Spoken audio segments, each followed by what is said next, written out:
You're listening to the Bird Dog Babe podcast with my mom, Courtney Bastion. This episode is presented to you by Purina Pro Plan and Boss Shotshells. This is a total issue of lack of education. It's not a mandated aspect of hunter education that they talk about this issue of lead bullets and lead shot impacting unintentional species. And so it's not a problem that people are maliciously going out there and doing this, right? We just don't know about it. And, I know that we can make a difference in telling these people who have never heard of this issue before. And so that's what's so exciting, is that this is totally an educational issue, and we're not into the legislation and regulation. That's not, as a community of hunters and anglers, that's not something that we want put on ourselves. We want to make sure that we are leading with the right foot forward in conservation efforts, right? We're always talking about how hunters and anglers are the forefront of conservation and wildlife. And so why not continue that and say, hey, I learned about this issue and I'm taking that step to continue our hunting heritage, and I'm doing it without somebody having to tell me what to do, which, we love our independence and we don't like being told what to do. We're in any community, but I would say specifically in that hunting and angling community. I had a pretty incredible hunting trip this past week. I messaged Katie Willis to see if she'd be interested in joining me for a podcast episode, and she agreed to it. Then asked me if I'd be interested in going hunting with her. Of course I was. She was on vacation chasing pheasants in North Dakota, so she came to my house. We chased after some dusky and rough grouse, then we headed over to Idaho for a few days to chase chukar, quail, and grouse. Making connections in this crazy, awesome bird dog loving community is what it's all about. I had one of the most epic hunting trips ever with someone who was a complete stranger a week ago to one that is now a friend and lifetime hunting buddy. We had way too much fun and long nights to actually get a podcast recorded, but we'll get it done eventually. I took 3 dogs on my trip to Idaho, and I made sure to pack plenty of Purina Pro Plan. Stasha and Ruthless had their Sport 30-20 chicken, and Angus had his 30-20 salmon and cod. He could get chicken, but Angus loves him some fish, so that's what I feed him. When on hunting trips, I feed them once a day. When hunting is done, they've had their tailgate checks. They get double the amount in their one feeding that night, as well as a sachet of Fortiflora each, and they're ready to rock the next morning. They're all maintaining excellent weight condition on their Purina Pro Plan Sport 30-20 formulas. Boss Shotshells. The Boss 2 3/4 number 7 was all I needed to be able to kill chukar, quail, ruffed, and dusky grouse on this trip. Today's episode is going to touch on so many reasons why I've been shooting strictly Boss for over a year now. The ammo you choose plays a role in conservation and the harvest you bring to the table for your family. Go to bossshotshells.com and get your non-tox ammunition ordered and delivered direct to consumer. Patreon patrons, the number one supporters paying $5 per month to support this podcast, are in for a treat. Starting next week, you will have the option to watch the live video recording of each podcast. As long as my bandwidth continues to allow it, you'll be watching the live unedited version of each recording. I'm amping up this space in a few more ways to bring you additional content, discounts, coupons, and perks. So head over to patreon.com/thebirddogbabe to get signed up. Chukar hunting is hard, and I found myself using my gun stock as support for some tough climbing. But what's nice about buying a Caesar Guarini or Siren shotgun is taking advantage of their pit stop program. Once a year, you can ship your shotgun to them for a free service and tune-up. I took advantage of this last year, and my Siren 20-gauge Tempio Light came back looking and feeling brand new even after I put her through a pretty rough first season. Go to SirenUSA.com to find out more about their entire lineup of shotguns and the Pit Stop program. After a week of putting dirty dogs in their Dakota 283 G3 crates and having their water buckets slosh around on the bumpy roads, I'm pretty grateful that I opted for the Dakota Guard option. It's an FDA and EPA approved additive that's put right into the production of the crate that is highly effective against dangerous organisms. It's just another way that Dakota 283 is committed to keeping our dogs safe with unparalleled protection. Use promo code BIRDDOGBABE for 10% off your next order. My guest today is Hannah Leonard. Hannah is the outreach coordinator for Sporting Lead Free, a collaborative initiative to nationally reduce lead consumed inadvertently by wildlife and people. Hannah is an avid fly fisher, an upland and big game hunter. Her personal encounter with a leaded gold eagle ignited her desire to educate others in the use of non-lead alternatives, not only for the benefit of wildlife and human health, but for the continuation of our hunting heritage. All right, let's get after it. Hannah Leonard, welcome to the podcast. Thanks for having me. I'm excited to be here. Yes, you are a rock star, and I've totally enjoyed getting to know you the past couple weeks, months. I know, it's flown by. I know.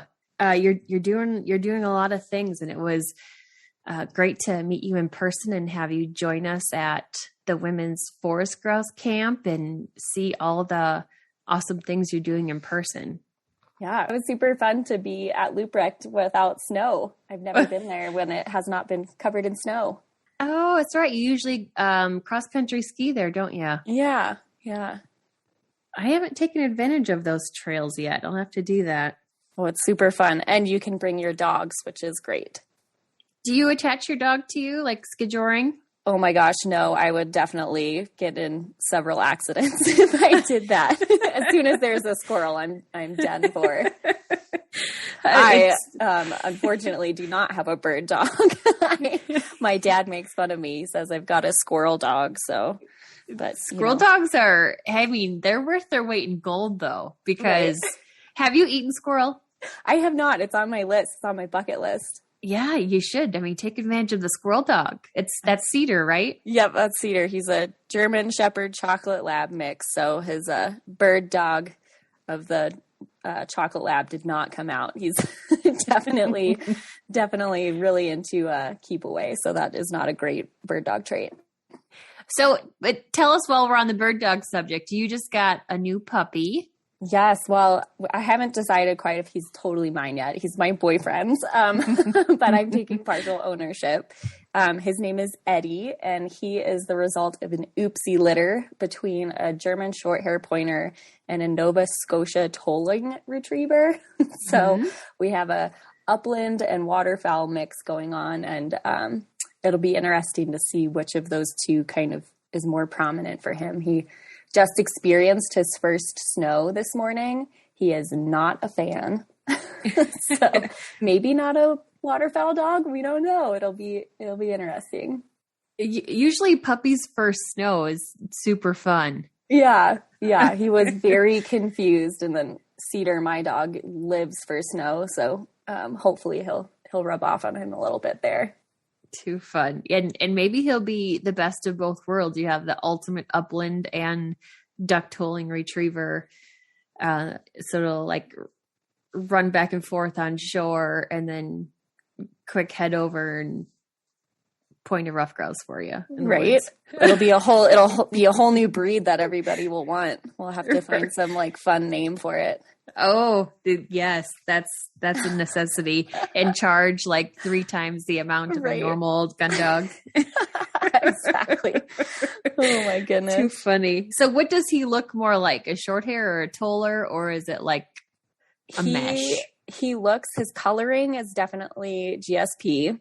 Okay. But he's got the little face of a toller, so not quite as boxy of a head, I would say, as a GSP. But then his hair feels more like a toller. So we have no idea what he's going to look like when he grows up. He's got tiny little white patches on his toes and then a big white chest kind of plate.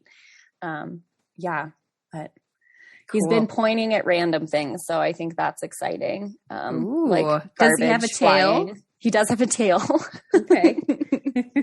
Yeah. So is it long hair? Is it like a bushy tail or is it No, flat? it's flat. Yeah. Okay. It's flat, but soft. So it's not like quite as short as a GSP hair, but not long like a retriever. So he's somewhere in the middle.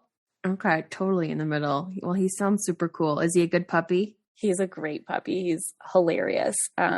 We tried the crate training thing for at night, and my boyfriend did not last very long with that one. So he's in the bed at night, which I know, for many listeners, you're probably like, oh my God, it's ruined. Oh, naughty. But, yeah. So we'll see how that, ends up playing out. But he's a big snuggler. So, it's hard to say no to that. But oh, for sure. Spoiled bird dogs. Don't do it. I know it. I told him so, but he's definitely the head honcho of what goes into the training regime. So, there are pets first. So mm-hmm. you got to enjoy them and love them. Yeah. Yeah. All right. So I've already skipped around, but that's what I do. I'm kind of like the squirrel girl, like talking, and I get into several different areas here. But tell us a little bit about who you are and what you do, Hannah. Yeah. So, like you said, my name is Hannah Leonard, and I'm originally from Missoula, Montana. And I'm the only person in my entire family, which is a small family, but born outside of the state of Pennsylvania. So, my brother, he's 3 years older than me. He was born in Philadelphia. And so, even though I was born in Montana, I was raised by East Coast transplants. And nobody in my family hunted or fished or anything like that. Although I did just find out recently that my great grandfather was really big into fishing off the coast there. So anyway, but so I grew up in Missoula. I went to school for marketing at the University of Montana, and worked in that field for a little bit, and decided I wanted to go back and see what natural resources were all about, since I lived there in the outside world mostly. And I had gotten into fly fishing in college. I'd taken a women's fly fishing course for credit. Highly recommend it. Cool. And so then I went back to school for a master's in resource conservation. And during my graduate program, I got into big game hunting and upland hunting. And so super excited about that. Grew up not really sure what I thought about hunting. And this is sort of a part of the story, maybe unrelated, but I have Crohn's disease. I was diagnosed when I was 12. And I have a real hard time eating beef sometimes. I was never really sure why, just kind of assumed it was one of those foods I had to stay away from. And when I was younger, somebody recommended trying venison, whether that be deer or elk. And, me at the time being really nervous about hunting, I was like, oh, I don't know about that. But anyway, tried it, didn't get really sick or sick at all. And then in my graduate program, I had more time, more freedom, and decided to really get into hunting because I didn't want to rely on other people for a sustainable meat source. So, here I am. I now reside in Victor, Idaho, which just got over 4 inches of snow in the beginning of October, which is wild. And I work over in Wilson for Sporting Lead Free, which I know we'll talk about a little bit later. Yeah. So what took you to Idaho? I'm curious. My job. Yeah. So, I lived in Missoula for my entire life. And when I finished my graduate program, through sending out a broad net to people of saying, hey, I just finished, I'm a poor graduate student, somebody please hire me. I got a mutual connection down here and took the job and uprooted myself. And now I'm in Idaho and having to commute over the Teton Pass every day, which is a whole adventure, especially now that I see what the snow is going to be like. So getting those studded winter tires is going to be paramount for this year. For sure. So when you started hunting in college and you learned about that, did you quickly realize what an oasis that you have lived in? your entire life that you never took advantage of? Oh yeah. And so if anyone is in the Missoula area, so I grew up Patty Canyon. So it's about 5 miles out of town, up in the mountains. And, the range up there actually connects with, Rock Creek, which if anyone also knows that area, that's a blue ribbon trout stream. And there's also quite a bit of elk up in there. And, I always had black bears in my backyard, tons of white-tailed deer. And we had horses, and my horse in particular, Mirage, I purchased her, when she was, I think she must have been like 5.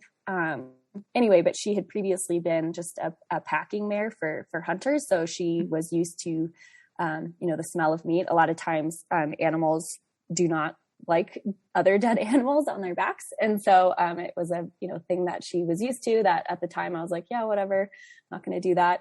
And so then when I got into hunting, my dad had sold that property, and I was like, dang it. Like, I could have set up so many cool tree stands on the property and, taken my horse out, up into, the Rock Creek area, the Sapphire Mountains. And I was like, man, what a missed opportunity. But it's fun now because, I'll go up there and hike. And my dad has pseudo recently gotten into upland hunting in his retirement. And, I go up to my old stomping grounds at Patty Canyon, and I'm like, hey, Dad, guess how many grouse cedar accidentally flushed today? And, finding these little hunting gems that, were just right in our backyard, and neither of us took advantage of them before. Yeah. So definitely one of those like, dang it, but also, looking back at it now and being like, well, this is cool. I'm glad, I had that experience, and, still appreciate it, obviously. So, but growing up there, around Missoula, it sounds like you were still a very recreational person. Yeah. So, my parents were more into like adrenaline sports. So big whitewater kayakers. My dad was big into rock climbing. My mom was big into mountain biking. My mom still hikes my butt off. Like if you ever want to die going up a mountain, call my mom up. She will kick your butt. So they were really, more into that kind of adrenaline junkie type, outdoor recreating. And that's awesome. They weren't into the, hunting and fishing aspect, which is, such a Montana kind of close to heart heritage. So, when I started getting into fly fishing, I guess that was like my gateway drug. I transitioned into hunting, and, my dad still to this day calls me a bubba because I'm into hunting and fishing. And even though now he's getting into it, he still thinks it's pretty funny, but so I'm super thankful that, I was still in the outdoors. So it was, a relatively easy transition, going from being, a hiker, biker, climber into the hunting and angling community. So do you think it's you that is getting your dad into the hunting and fishing? That's a good question, actually, because I certainly started fly fishing before he did. But he has a couple coworkers and family friends that are really into hunting and angling that he intermittently would go out with. And I'm not sure if I was the one that got him into it. I don't know if I should take credit for that. Plus he's not a very successful hunter, so maybe I just won't take credit for it. No, he's great. He got a bird dog. So I think, a lot of what he went on a hunt with a couple buddies, that had bird dogs. And I think he just fell in love with the fact that, your bird dog is your hunting partner, and what a unique, awesome relationship that is. And so he got a golden retriever, which is also a funny story because his wife did not want a dog that shed a lot. And so they were looking at other bird dog breeds that, shed less, but then they were, super high energy. And my dad didn't want that. And so the fact that they ended up with a golden retriever just cracks me up. But her full name is Carmelita, but he calls her Carly and I call her Carl. So, oh my goodness. She's super cute. Yeah, so hairy and high energy. Yeah, exactly. But they're adorable. Exactly. Oh. And I grew up so my parents are divorced, but my mom got my brother and I 2 golden retrievers when we were young. And so I grew up with golden retrievers. They were not hunting dogs. They were definitely just, house pet, kiddo friends. So anyway, it's funny now that in my adulthood have another golden retriever running around and getting those stinky ear infections that they do. And, just being total spaz. So yeah, it's fun. Yeah. Too funny. So give us perspective. You started in college. So how many years have you been hunting?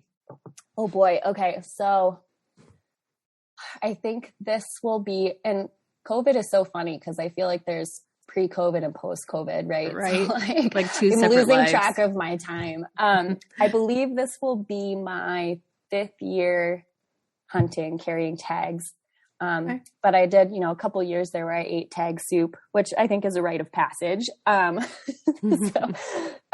yeah, no, I've had a lot of fun learning all the different things. Originally, I didn't want to rifle hunt. I only wanted to archery hunt.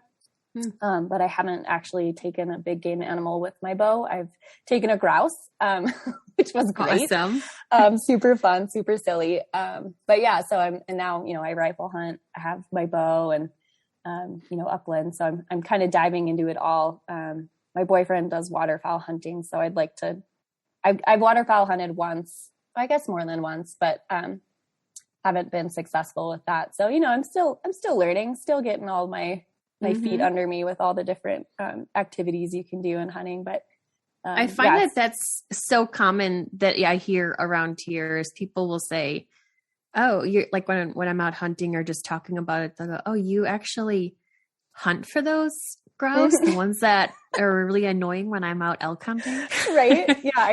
And then they take them by the bow, like, like you said. Yeah. Well, I think there's like a meme out there that's like, elk hunters. And then it's like somebody that's like super surprised or whatever. And it's like when a grouse like flushes, and it's so true because they just sound like, a plane on an aircraft carrier taking off, and you're like trying to be as quiet as possible. And then you're like, well, just ruined that one.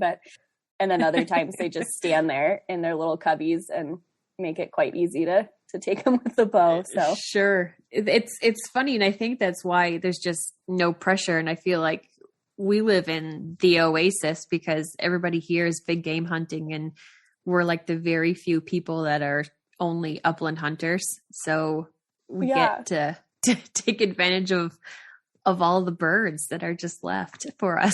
Right. Yeah. Well, and it's definitely for me, it's been a challenge being into all the different various activities, sports, whatever you want to call it. Cause there's archery season and then upland season opens and then big game and they overlap and then fly fishing. So sometimes I feel ADHD and trying to decide what sport to do that day. And then, I'm also into mountain biking and, anyway, but it's so fun. That's cool. Such a great problem to have.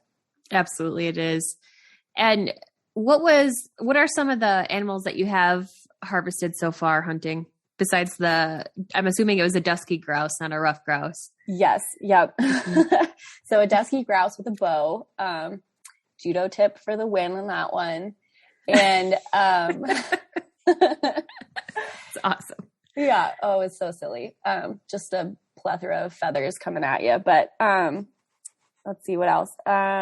I went and hunted with my dad when we were trying to get his dog kind of used to birds, up on Rooster Ridge down in Missoula. And so, I guess I got a, hen pheasant. And, that's all I've been successful with. I shoot clays, Okay. They really just like, I'm good at killing those, but, being, like I said, all over the place with all my different, activities, it's so hard to like, find the time to go out and do everything. And, obviously too, hunting is called hunting and not killing for a reason. So I've certainly, flushed and had opportunities at several birds. I went and hunted in Chester, Montana last year with my boyfriend and his friends. And oh my gosh, we had so much fun chasing this rooster. But as the dad who is a big upland hunter back in his day, he was just laughing so hard at us because, these big roosters would flush and there was 4 of us that we just couldn't get a shot. So I know Lee's probably listening and laughing like, well, did you pattern your shotguns? And, you sure did it. And so who knows what we were shooting, which, again, we'll probably get into that later. But so, it's just so fun learning everything. And I think that's part of what's really drawn me into, all these activities is that there's so many intricate pieces to every single sport, and upland hunting. And you've got all your different chokes, and every brand choke may be a little bit different. And then, for archery, you've got all sorts of different broadheads, and, don't even get me started with big game and rifles and bullet grain. And oh my gosh, just my brain is constantly like, whoa. Yeah. It's so fun. I love it. It's great. The game within the game is like the chokes, and, when we did that patterning demo together at camp, wasn't it cool to see, like the people that had this like modified chokes in, and the difference in the modified just within the different, choke brands or the factory chokes. It was so cool to see. Well, yeah. And it just totally reiterates why you should pattern your shotgun, because, a modified choke in one brand might be completely different, and more like an improved cylinder and, another brand. So it's just so important. And I'm so glad that people are talking about it more and more now, because it is a huge responsibility when you go out there to take an animal, and you should absolutely know what that shot looks like. Just like when you go in to sight a rifle and practice shooting your bow, it's the same concept. So yeah. Absolutely. Something that I had never known, for over a decade of knowing your shot. It makes sense. We do it with everything else. Why not the shotgun? Yeah. Total sense. Yeah. So let's talk a little bit about your work with Sporting Lead Free. I know you have a personal story there too. So why don't you get into that a little bit, and why this has become not only your profession, but something that you are truly passionate about? Yeah. So, like I said, I didn't get into hunting until I was in my graduate program in college. And, I had heard a little bit about big game hunting with non-lead, but I was so new to everything that it didn't really stick with me, right? I wasn't like, oh, that's something I should look into more. It was just kind of another one of those like nuggets of information that I was like, oh, okay, that's something to know. And fast forward to 2 or 3 years ago, I was hunting on a block management area in Montana, and came across this coulee, and I saw a golden eagle on the ground, which, usually if you see a bird of prey on the ground, it's probably like eating something and will immediately flush when it sees a human, right? We're predators to them. So it didn't do that. And it wasn't on a gut pile or any sort of morsel of meat. And so I immediately knew something was not right. And at the time, my neighbor had worked at Wild Skies Raptor Rescue there in Potomac, actually, they're neighbors. And so I knew something was wrong with the eagle. I didn't know what. So I called my neighbor up. I said, hey, do you have the contact information for Wild Sky? She gave it to me. Contacted Brooke there, who runs that organization. And, my hunting partner and I knew enough about birds that, we're not just going to grab it with our hands. Obviously, a bird of prey is large too. So especially a golden eagle. So we got one of our hunting jackets and put it around the bird and captured her. And her talons were super clenched. Her wings were super droopy. And, there's all these like power lines that go across this BMA. So both my hunting partner and I were like, oh, maybe she got electrocuted and she's just kind of stunned. Like, we didn't know.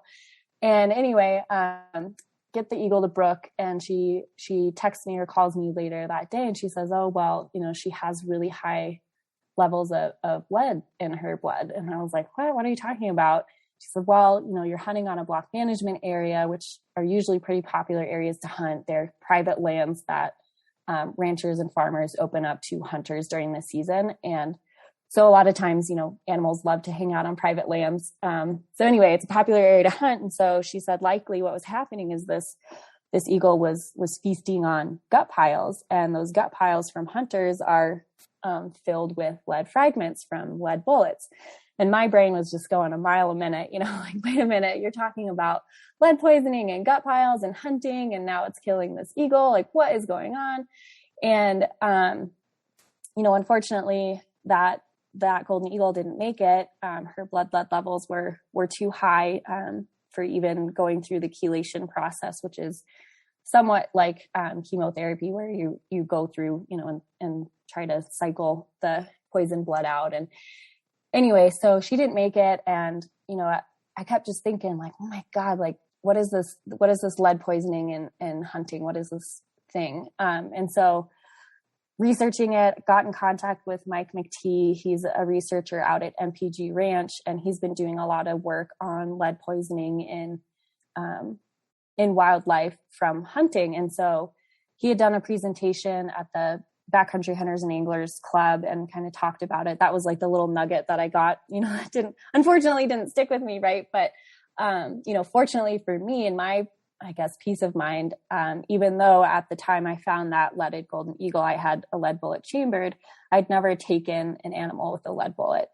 And so after that, and learning about how lead bullets fragment in big game animals and how those gut piles are such an important resource for migrating raptors, that I became this kind of, I don't know what you would call it, but a very passionate advocate for going lead free. And so again, fast forward, I finished my program, and I sent out an email to anybody and everybody I knew, like, please hire me. And one of the recipients was Mike McTee at MPG Ranch. And I had harvested a white-tailed buck with a copper bullet that year, and, sent him a picture. We kept in touch, and super awesome. Anyway, and he's like, hey, I don't know of anything right now, but I'll let you know. And then probably, 2 weeks later, he shoots me an email. He says, hey, I have a colleague down in Wyoming who is starting a lead-free outreach program. Is that something you'd be interested in? And I was like, oh my gosh, yes. To have a job doing what, I'm already really excited about, talking to people about, that just sounds like the coolest thing ever. And so he put me in touch with my now boss, Brian Bedrosian. And so now I hold the position of outreach coordinator for Sporting Lead Free. So that was a super long-winded answer to your question. But yeah, it was perfect. Yeah. And I think it helps to know your personal story as well, and your journey through that experience. And I feel like it just goes along with, we always learn the hard way, right. To actually have experiences like that, to know the direct effects, and just knowing how easy it is to make a different decision. Absolutely. Yeah. And so now you've made this your mission, in both your job and personal life, to get just the word out there, to educate. And I've been saying, like, let's educate before they legislate, right? Absolutely. And that's a big part of, what we talk about at Sporting Lead Free, is that this is a total issue of lack of education, right? Like, when we take hunter ed, we aren't, depending on who your instructor is. Now, every instructor can kind of implement little bits and pieces of their own personal education within the program, but it's not a mandated aspect of hunter education that they talk about this issue of lead bullets and lead shot impacting unintentional species. And so, it's not a problem that people are maliciously going out there and doing this, right? We just don't know about it. And it amazes me still, and I'm happy that it does, that so many people are not aware of this issue, because otherwise I wouldn't have a job. But also, it makes it so that, I know that we can make a difference, and telling these people who have never heard of this issue before. And so that's what's so exciting, is that, this is totally an educational issue, and we're not into the legislation and regulation. That's not, as a community of hunters and anglers, that's not something that we want, put on ourselves. We want to make sure that we are leading, with the right foot forward in conservation efforts, right? We're always talking about how hunters and anglers are, the forefront of conservation and wildlife. And so why not, continue that and say, hey, like, I learned about this issue and I'm taking that step to continue our hunting heritage, and I'm doing it without somebody having to tell me what to do, which, we love our independence and we don't like being told what to do, or that's in any community, but I would say specifically in that hunting and angling community. Right. And I feel like some of the feedback I get when I talk about this publicly is they go, well, first they take away our ammo, then they're going to take away our guns. And like, that's not what this is about. This says, we want you to have ammo. We want you to harvest animals, and, we're feeding our families with this, but we just want to have safe non-lead options for both the animals out there and, eating it ourselves and feeding it to our children. It just makes more sense that way. Absolutely. And that's definitely a reaction that I'll get, as people saying, well, if you, start suggesting that we change our ammo type or stop using an ammo type, then, it's again, one of those gateways into getting our guns taken away. And, that's why we also wanted to really be a hunter and angler based initiative, because, we don't want to be coming out of the woodwork, not having anyone in that community that understands that community trying to tell that community what to do. And that's absolutely not what we're doing. We're laying out the information. We're letting you, during our shooting demos, you could shoot both lead and copper, and we'll talk about it later, but expanding into shotgun demos and all that. And so, giving you the information, and then you can make that choice, but without that information, you might not be able to make that choice. And we also want to say too that, don't freak out if you have a bunch of lead. We're all in this crazy ammo shortage, and we would love that people can still use their lead at shooting ranges. If it's not entering our food webs, by all means go and have fun shooting at the range and just getting used to your firearm and all that. But as soon as it enters that food web, that's really when we want to make that non-toxic, that lead-free choice. What are some of the non-toxic options? Yeah. So, for big game, the most popular option is copper. And then for upland hunting, you've got kind of a litany of options. So there's steel, bismuth, and tungsten. And then there's also, Bosch Shotshells, which we know and love. They have a copper plated bismuth, which, is super exciting. And they've done all sorts of tests. I'm sure you've talked to Lee about this too on a previous podcast, but, testing the difference between lead and their copper plated bismuth, and man, are they pretty dang close. So, and then I would say too, we also, I know this isn't in this world, but, in angling, there's all sorts of different options in angling products too, including tungsten as well. So, it's not that there's not options out there to switch. It's just all about knowing what those options are and how to make the best choice for your specific hunt. And speaking more specifically to lead in the uplands, non-tox has been required for waterfowl hunting since, do you know the year? Mm-hmm. Sorry, I was drinking tea. 1991 is when it was federally mandated that you could no longer use lead in waterfowl. Right. It had been in the works, since I think the 60s, I want to say, where, various states and management areas were mandating it. And then it didn't become federally mandated till 91. And that was kind of a whole, obviously I was a baby in 91, so I didn't experience it myself, but, in talking with people who did experience it, it was a big deal. All these folks that had, waterfowl hunted for years had these shotguns that shot lead, and, you can't shoot steel, which was at the time the only other option. You can't shoot steel out of a lead barrel. And so everyone had to go out and get new shotguns, which, can you imagine having that happen today? That would just be like, I don't know, earth shattering. So, the good news for all the big game hunters who are listening to this is you can switch to copper and not get a new rifle. Although, maybe you want to get a new rifle and that can be your excuse. But, Anyway, but the cool thing about now these alternatives, so, bismuth and the copper-plated bismuth from Boss, that can be shot out of those lead barrels, which is so cool, right? So if you have like your grandpa or your grandma, which is even more cool, Yes. they're, shotguns that you haven't, been able to waterfowl hunt with for years, like you can do that now, which is so cool. Right. Lead in the upland. So, Oh, yes. I mean, it's kind of eye-opening, the statistics that there's 20 million mourning doves shot each year by hunters in the U.S., and estimated 15 million mourning doves are killed with lead poisoning from ingesting spent lead shot. Yeah. That's a lot in comparison.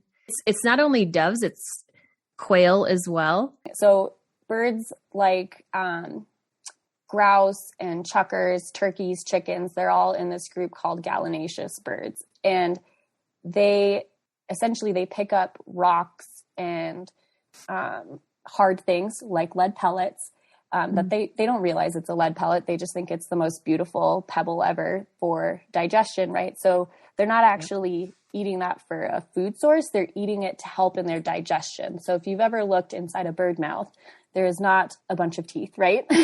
So in order to help them digest their food, which, is commonly seeds, berries, things like that, like imagine just like being a tiny thing and swallowing that whole and trying to digest it without any help. Probably not going to get a lot of nutrients out of it. So these items, which is considered grit, right? So it's sand, pebbles, lead pellets, whatever.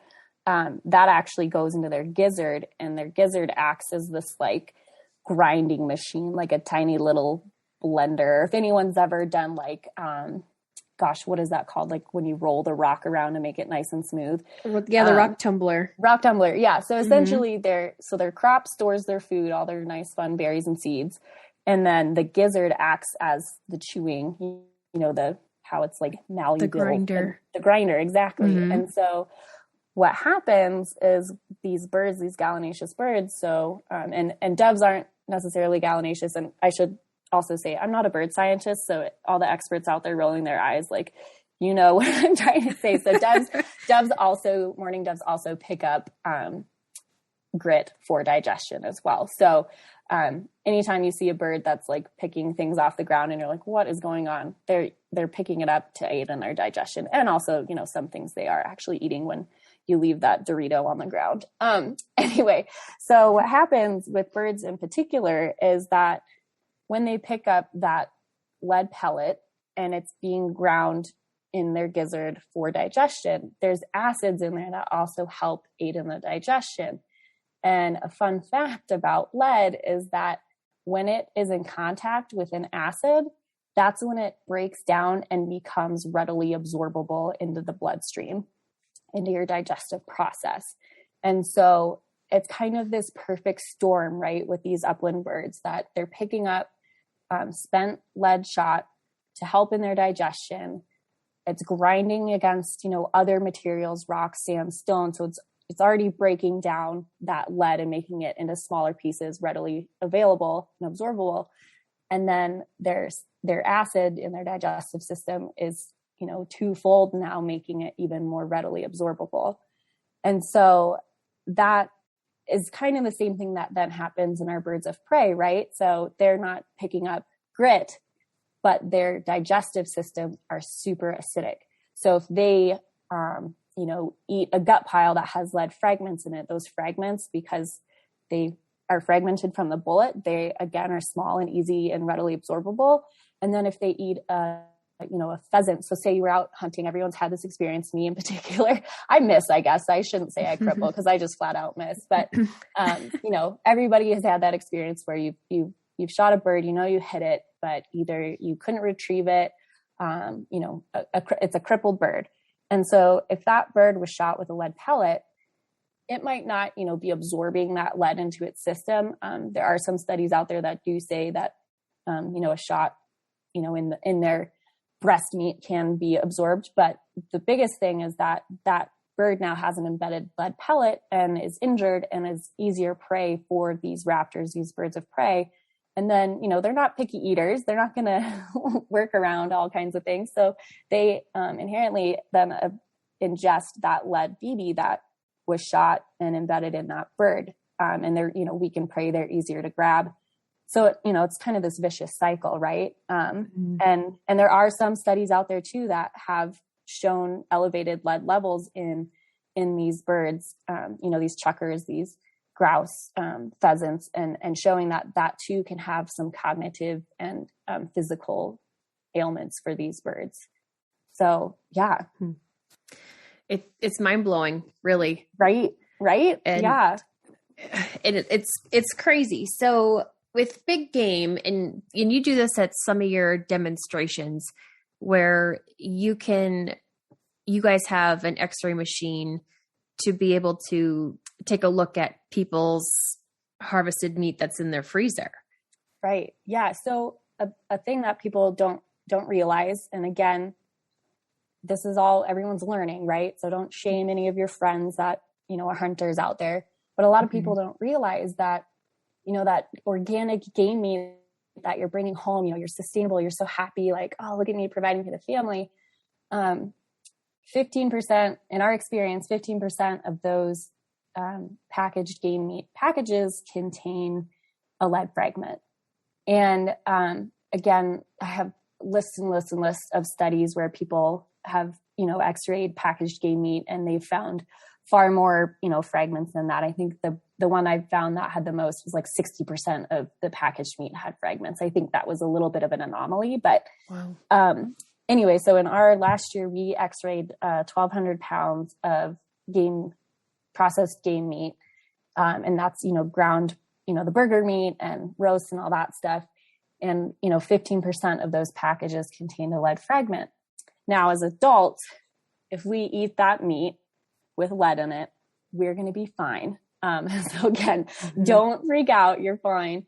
But it's important for women in particular, women of childbearing age in particular, to know that, there's an alternative out there to not eating, leaded game meat. And that's something you should, if you're in a hunting family, you should really consider, if and when you're pregnant, to avoid eating any game meat taken with a lead bullet. And same with little kids, like any little kid younger than 6 should also avoid eating, and game meat taken with a lead bullet. And I should say this with a caveat that there is not a study out there that directly correlates leaded game meat consumption with,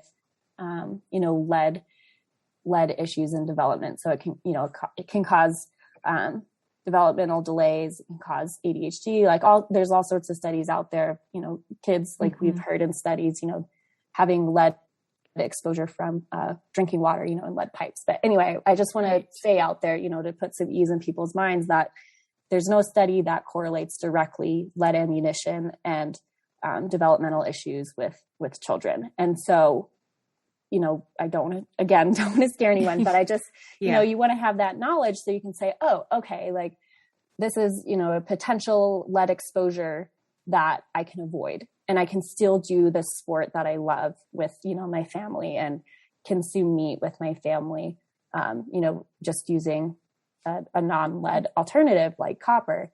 And if you're like, oh my gosh, I have a huge freezer full of meat and I have no idea what kind of ammunition it was taken with, that's where, we come in and we can x-ray those packages for you and give you peace of mind and label okay, this one has a lead fragment in it. Give this one to your husband or your uncle or, a dude, right. And then, other ones are safe for consumption. So it's not, you don't have to go throw away all of your meat. Absolutely don't do that. But just know that we have that service available.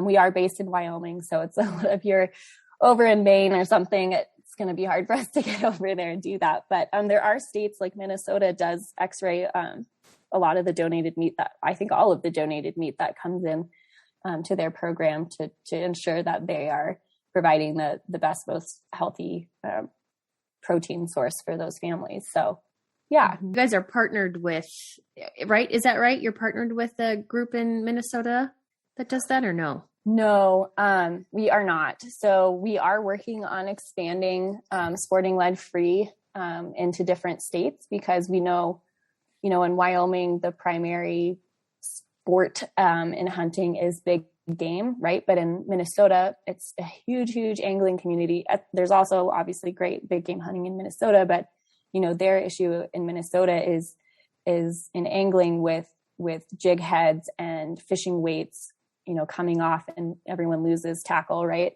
And loons are ingesting that lead tackle and getting lead poisoning. And so loons, being the state bird, they really want to make sure that they're not hurting that species. And so we're talking about, how sporting lead free can be, used in different states that might have a more prominent issue in a different sport. And that's why, we've branded not only for big game upland, but also angling. Yeah.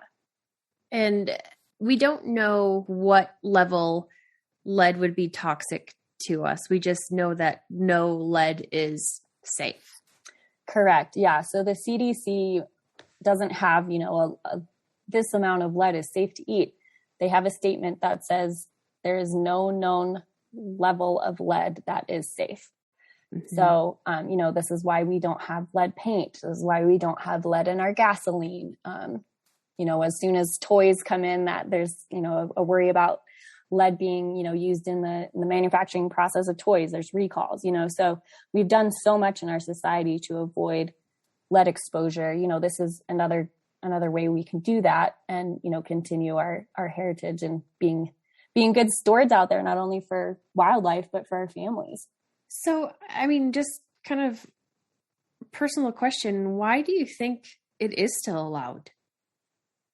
Well, that's where things get, a little political, a little hairy, right? Okay. So I think there's a lot of, people are a little gun shy, pun intended.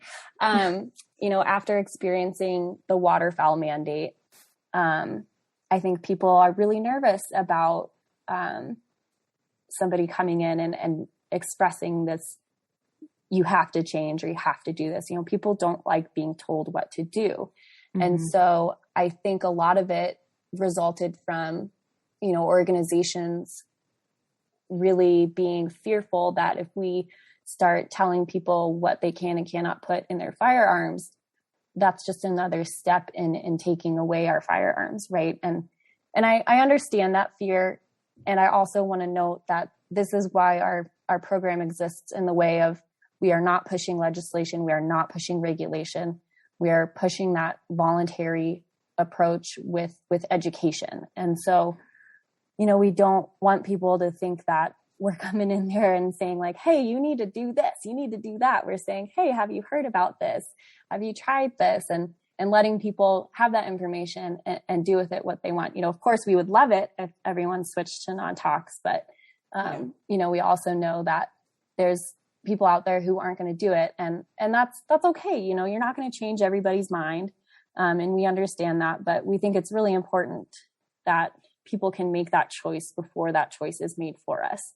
And especially, us being in the hunting and angling community, like we should be the best stewards of our environment and, making sure that we can show non-hunters out there that we're doing the best that we can. And we really care about all wildlife species, I think is really important. And the fact that we do want to bring home the best, most healthy meat to our families, really showing those non-hunting communities that we are taking the lead on this. There's a silly little, like taking the lead on lead, Right. But yeah, so I think just the fact that people got kind of scared of the, telling us what to do with our guns is just another step away, and taking them away from us. So I think that's really why it hasn't been mandated. I will say in the state of California, you cannot hunt with lead ammunition of any type. And that's a direct result of the California condor population being pretty much decimated by eating gut piles contaminated with lead.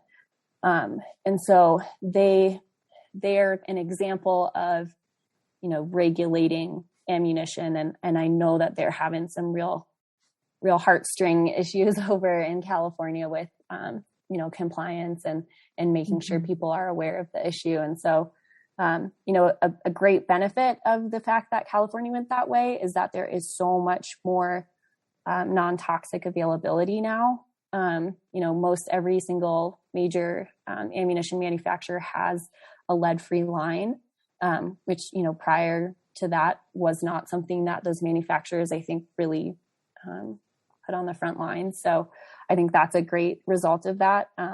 But I think the rest of the states really want to lead with example and showing that we can make that decision without it being made for us. And I think even convenience of being an upland hunter, on several areas, it's required, if you're by waterfowl production, even if it's in the uplands around those areas, it's still required to shoot non-tox. And I remember hunting in South Dakota a couple of years ago on some private property where they had said, you have a possibility of getting into waterfowl over on this side. So make sure you bring some steel as well. You have to go back to the truck with the lead and go switch out the ammo for non-tox was just a little inconvenient. And I thought, well, why not just shoot this all the time? And then I learned, well, steel isn't as effective. For one thing, we're crippling birds with steel. So finding out about Boss and shooting that now is just been a big game changer. But I remember I personally, last year, I didn't learn about this until October. And a little bit of what Lee had told me, and then reading and educating myself more on the subject of lead. And I instilled fear in myself over it. And I remember a couple months ago pulling out meat from the freezer that it was dated rough grouse, like 9/15. And I remember I shot that bird with lead. And so I went through it like crazy, cleaning it and knowing I was serving it to my family. And sure enough, I thought it was completely cleaned out when we were eating it. I bit into BB, lead, and I just kept thinking, like, what if that was one of my kids that actually swallowed it? And it's those fears, right? And would this have affected them? I don't know. Would it have affected me if I swallowed it? I don't know. But knowing that I can prevent it, why wouldn't I? Right. Exactly. Well, and I think too, a thing with upland hunters in particular, twofold. If you're shooting lead on the landscape, we all know that not every single one of those pellets is landing in our animal, right? So that's all landing on the ground.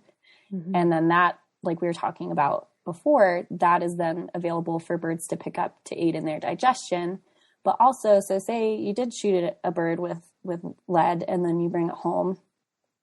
What does everybody, marinate their meat in? We're not marinating it in water necessarily, you might. But most of the time we're marinating our game birds in an acidic, marinade. And so there's been studies now out there that with upland birds, if you marinate in an acid, just like the bird's digestive system is acidic, you're pulling out that lead and making it readily available. So not only are you, potentially, ingesting that lead pellet, which, again, as an adult, you'll be okay. But you're also, when you marinate that bird in an acid, you're making that lead more absorbable to you. Like you said, if you have a choice to not have that fear, we don't want to scare people. You're going to be okay. It's going to be okay. But if you have that choice and that peace of mind, take it, make that switch and enjoy, hunting and don't have to think about it or spend hours trying to dig out all those pellets, So I'm thinking back to a conversation I had with my dad, who's, been hunting deer all of his life. And I brought up this subject and, I didn't take an approach of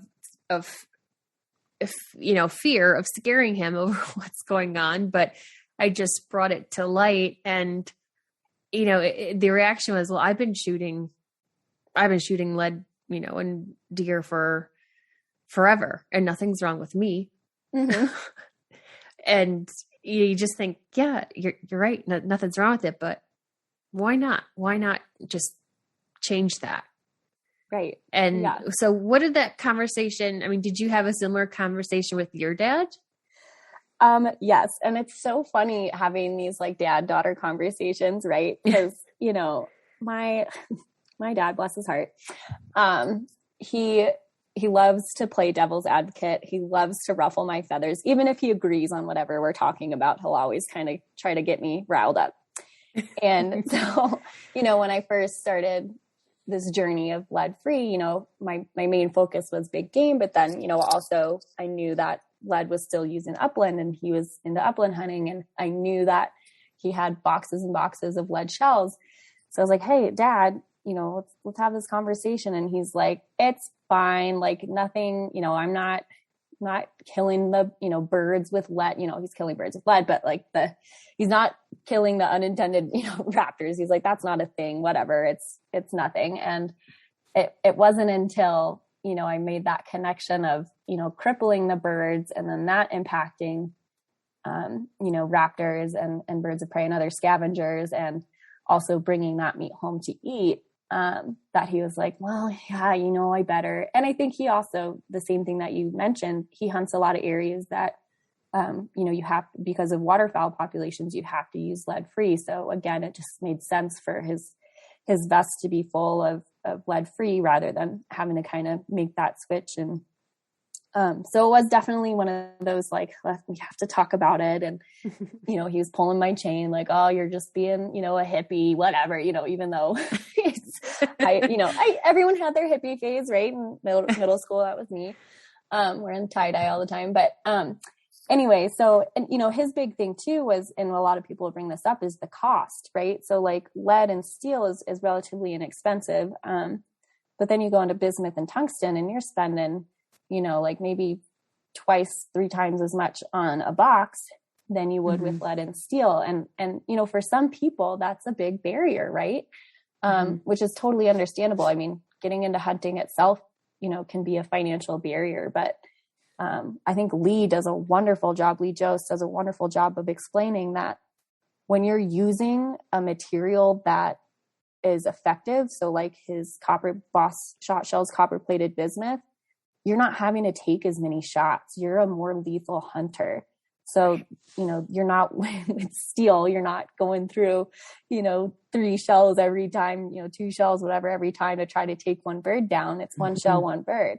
So, and talking to my dad too about patterning and all that important, stuff. I think he's definitely, switching more into it. And it also helps. So his wife she's definitely anti-hunting, which is, interesting, that kind of family dynamic, and refuses to eat any of the meat he brings home, which is, that's totally okay. And that's, her decision. But she also has been like, well, you don't need to be spreading lead in the environment. So she's also kind of been on my team and being like, hey, let's, for all these reasons, let's switch to non-tox. But, from non-upland standpoint, when I met my boyfriend, he also did the whole, like, what, copper bullets, you're silly, this is dumb.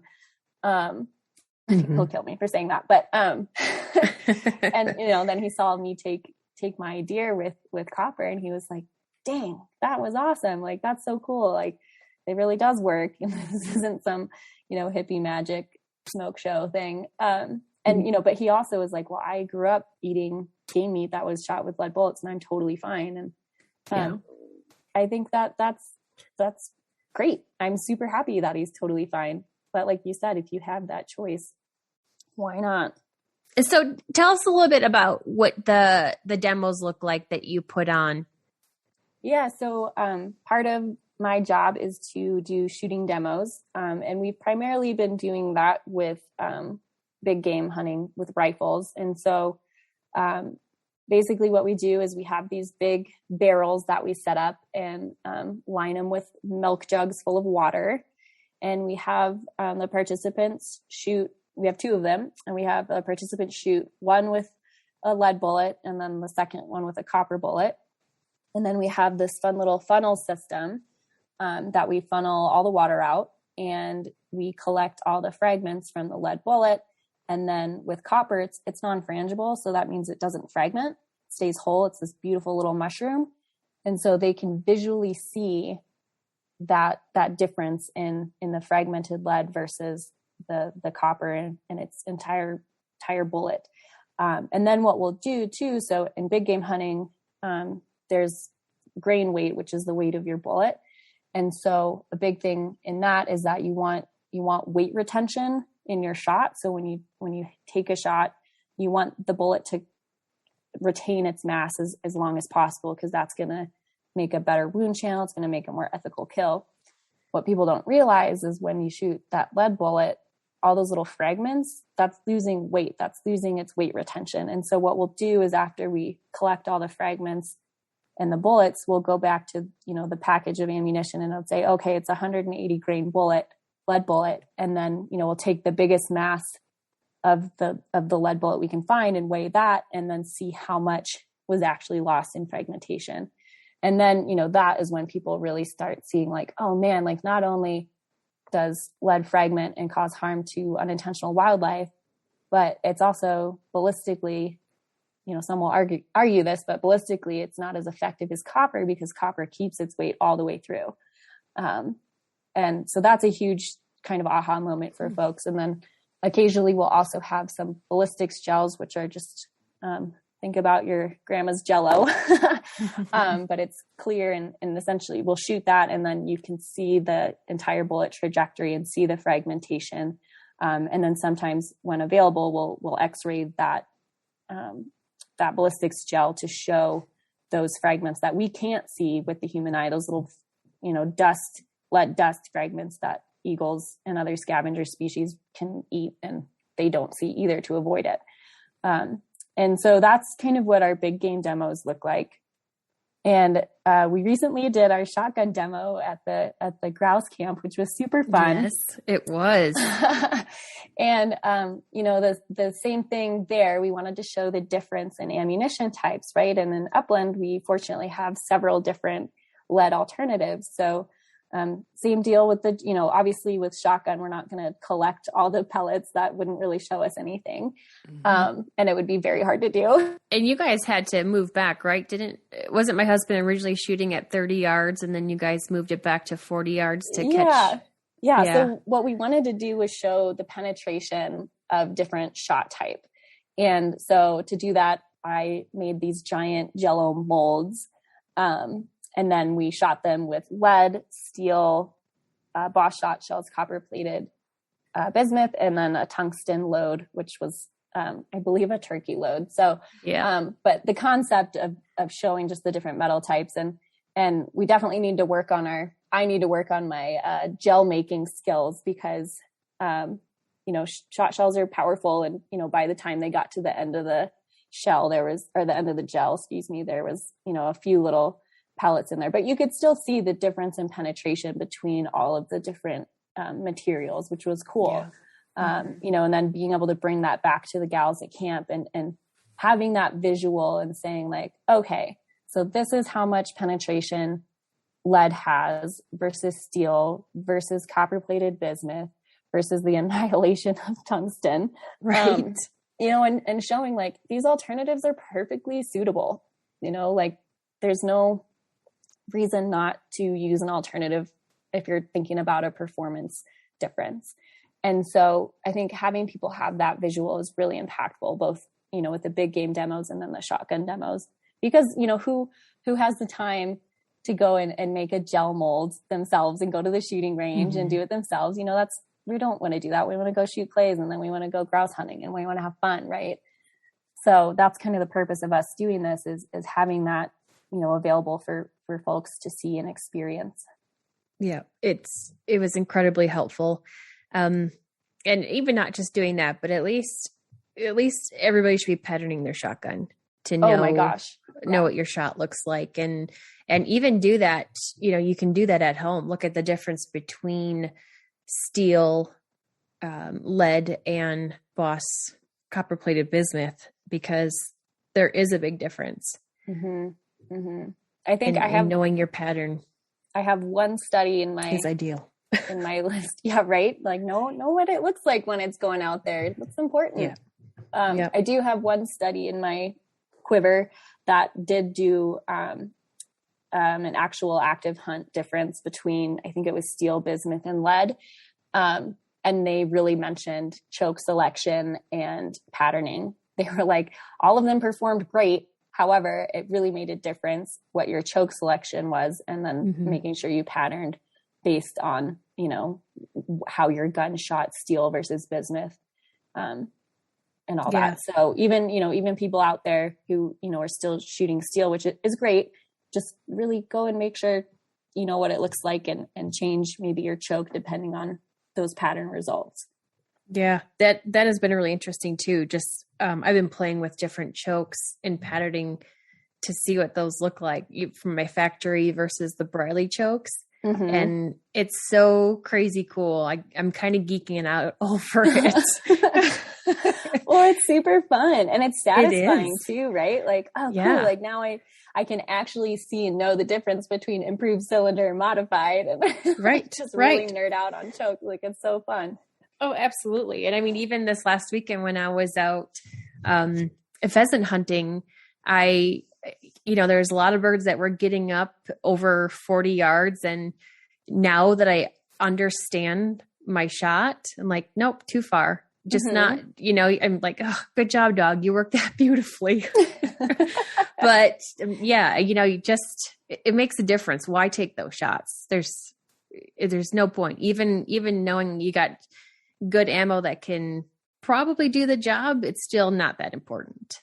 Right. And thinking about, those ethical shots too, and not being afraid to not take those shots. And, I know for, big game hunters, obviously we do, we range find our animals, but they're not fleeting like birds. Sometimes if you're hunting pronghorn maybe, but, we don't typically in upland hunting, you don't range that pheasant and then take the shot, right? That would be crazy. Right. But, so it's important too, to know, while you're at the range, like, know that, okay, that's what 40 yards looks like. That's what 60 yards looks like. And I know I'm not going to go past, 40 yards or, and just really having that visual practice. Or if you have access to a rangefinder, when you're out hiking, whether you have a shotgun with you or not, just pick a tree and be like, okay, I think that's 30 yards. And then, oh, just kidding. That's actually 60. And, just getting your brain trained to figure out that yardage. So, when that ethical shot is there or not is super important. Because I know I suck at figuring out how far away things are. That's definitely a thing I'm happy to have, a rangefinder for. But pheasant are super hardy birds, and you can cripple them and they're going to continue going. And oh my gosh, even when I was driving on my way home, I had a pheasant fly right in front of my truck and I heard a boom and I saw feathers fly. Oh, no. And I looked in my rearview mirror and he got up off the road and took off flying. Oh my goodness. Right. And I'm like, and that's the summary of my pheasant hunting opener this year. Even my truck can't kill one. Oh my Lord. It just makes me realize like how weak humans are, right? Like, that was a human. We're so soft. Hannah, tell us, where can we find out about demos that you will be holding in the future if we want to come take a look and see what's going on? Yeah. So currently we're not necessarily doing public open demos. So we don't have like a calendar of demos, but if you are interested in getting a group of friends together, or if you're part of an organization and you want to have, a fun retreat, please, find us on our website, sportingleadfree.org. And we have a button there where you can contact us about scheduling a shooting demo. I'm fairly mobile. I drive all over the state of Wyoming, and I'm up in Montana pretty frequently as well. So I know I'll be up in Montana doing shooting demos the first week of November. And those are for, school club groups, which will be really fun. But if you have an organization that wants to schedule a shooting demo and I'm up in your area, please reach out. And we provide it all. You don't have to necessarily bring your own ammo, though I do recommend bringing your own firearm and a few rounds of ammo so you can see what you've been shooting. But yeah, so check out our website, reach out, schedule a shooting demo. They're not just for, organizations. You can do it too, like I said, with a group of friends that are just curious to know. It's not necessarily a shooting experience. So this is not, a super for fun thing. It's, we really want to make it an educational opportunity, but yeah, please don't be afraid to reach out. Do you take your x-ray machine to those if people want to bring meat in to have done, or is that kind of like a separate thing that you do? So, it depends. So we shared the x-ray machine with the Teton Raptor Center. So, when we have demos that are somewhat local, it's pretty easy for me to ask the gals in the clinic there if I can snag it for a little bit. It's a little bit harder if I'm going farther. We do have access to other x-ray machines at other veterinary clinics in town. But just to know that, I would need to know that ahead of time so I can make sure that the clinic knows to schedule with a different veterinary clinic. But yeah, so, if that's something that, you have, again, a group of friends that wants to x-ray your entire freezer, you just let me know and I'll be there. And, I'll have a day of wearing lead vests. You can use lead when you're protecting yourself from the x-ray machine. And let you know what you have in your freezer. Perfect. And I'm a proud ambassador of Sporting Lead Free. Yay. And yes. And I think that's important for those of us that, are out there and just want to be better people in the world as conservationists, as hunters, and just knowing you can make that decision. Can you tell us how to sign up to be an ambassador for Sporting Lead Free? Yeah, so we actually have a couple different ways you can be involved with us. So you can like us and follow us on social media. All of that is at Sporting Lead Free. And we have a membership program where essentially you just are saying that, hey, I support this initiative. This is awesome. And we'll send you some stickers and a koozie for signing up to be a member. And then our ambassador program is usually we select those ambassadors from our membership, or if somebody's really interacting with us across the interwebs, I'll reach out to you and be like, hey, come be an ambassador with us. You're a great, voice in your community. And I should note too, so even though we're a Wyoming-based initiative, you can be a member, you can be an ambassador from anywhere. I think, we have an ambassador in Michigan, an ambassador in Mississippi. So we're all over the place, right? So the ambassadors are essentially community members in the hunting and angling community that are in support of using lead free. And you ambassadors are so important to us because you are the boots on the ground advocates for us. And a huge part of in the future with the ambassador program is I'll hopefully be organizing demos with each ambassador in their state, in their city, and helping with that education process. So if you are interested in becoming an ambassador, sign up to be a member. When you sign up, there's a little option to say, hey, I'm interested in being an ambassador. And then I'll reach out to you and have that conversation about what that entails for both parties and go from there. But yeah, don't be afraid to reach out, and I'm here for you. And I'm so excited to grow this community and show people that we are, as hunters and anglers, curious and interested and wanting to do this. So yeah. Awesome. Thanks for all the work that you're doing, Hannah. It's truly incredible. And I'm looking forward to seeing what you do with the future of this initiative. So thank you. Thank you for being an ambassador with us. It's awesome. Absolutely. And I'll be including your website and social media handles in the show notes so people have easy access to just click and go and find out more. Perfect. Well, thank you so much, Courtney, for having me on today. Thank you.